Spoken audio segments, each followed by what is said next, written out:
Hi, my name is Naj. I'm a wife of a gambler who have been married and living with a gambler for over 12 years without even realizing that it exists because it was so invisible. At the beginning, I struggled to come to terms with it because it's not something you hear a lot about. The whole situation made me feel really embarrassed, isolated, and obviously uneasy because I thought I had something to do with it. I didn't know where or who to turn as I've never seen anywhere any signposting, advertisement. I didn't even know anyone in my friends or family circle with similar problems. At first, I thought the problem would disappear because I tried to ignore it as much as I could. But the deeper I got to the actual problem, the and more I realized how much debt he kind of got us into. It's tremendous really because we'd fallen behind so much with the mortgage payment, so we were on the verge of losing our home.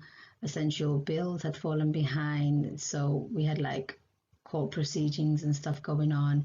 I even had to remove my children from all the extracurriculum activities because like private tuition, which they desperately needed, but I couldn't afford it. Even like swimming lessons was unaffordable. This made me really, really sad, trapped, even frustrated, causing me to feel nothing but hopelessness because I thought there's no way I can get out of this. So obviously out of my frustration, I decided to search online to see what's available. And there was a lot more for the actual gambler than those affected by it. But after a lot of research, and I came across website which I contacted. They did assessment over the phone and referred me to Beacon Counselling. Obviously, I didn't think they were going to be able to help me in the way that I wanted because I come from Asian cultural background and the way things work in our culture can be very difficult compared to the white British culture. Obviously, after coming to terms with the fact that my other half was a compulsive gambler, things got a bit difficult from then on as he didn't have a job. So paying 400k debt and a massive mortgage was like a massive burden on our heads.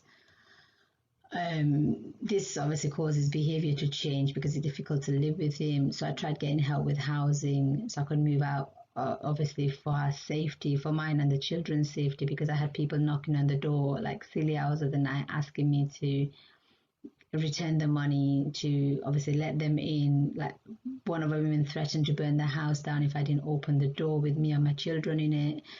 And it was a scary time because he decided to, because of all these people threatening him at the same time, he decided to move out to his mom's, leaving me with the kids at home and these kind of people to deal with. So it was really scary for me and the kids. I was kind of left alone with these issues. I tried to attend the local council as well to see if I can get housing, but I flatly got refused because I already have a name on a property, the one that we're living in right now. And getting a job, fending for the kids and the mortgage was nearly impossible with 3 kids under 9. Obviously, when I attended Beacon counselling session, they helped me. They changed the way I thought about the whole situation. They helped me to tackle one thing at a time, and obviously they made me realize how I will tackle these things and how I will go about making the changes myself. I was also referred to Friday sessions through Beacon Counselling with Terry, which I found it very helpful. Although my husband didn't feel comfortable because the sessions were held at church, plus we were the only Muslim couples, Asian couples there, which made us both uncomfortable at first. But after a few sessions, my partner stopped coming because he didn't find it useful. But I continued to attend the session because I thought I could always take something away. I tried accessing the local community centres as well to see what's out there because they tend to help women out more often. So, but I couldn't find anything there either. There was no signposting or anything to see where I could get help from. And obviously, this also had a negative effect on his health as well as ours because the whole getting into massive debt obviously kind of hit him, saying he's got a lot of debts to pay, so it caused him a lot of anxiety issues. which caused him to have his health just spiraled out of control because he had heart attack, he had angina attacks. He ended up having within like a year, he ended up having a triple bypass surgery. Obviously, it had a negative impact on us as well because we were losing income. Every time he went into hospital, he stopped working. We had no income coming in.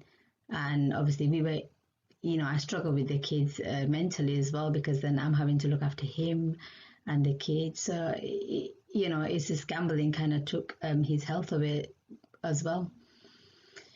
Obviously, coming to deal with this problem, I did learn that there were a lot of people within our Asian community who's got a lot of gamblers out there, but the families do not know how to deal with it and they try to hide it just like his family did.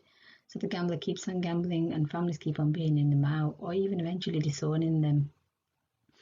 And there is not a lot of help and support for the families out there. Like I said, it took me quite a lot of searching in order for me to get what I am today. And obviously, contacts as well. I didn't know where to go and who to talk to. So I think that's where we're lacking. And obviously, especially in our Asian community, gambling in our Asian community is seen as a bad habit, which needs to be kicked with the right help and support spiritually by praying. But families need support to understand and realize that gambling is not a habit where one day you wake up and think, right, I'm going to stop tomorrow. But it's actually, it's an actual illness, just like cancer, just like any other illnesses, just not physically seen. And that's why maybe it's ignored. This is my journey.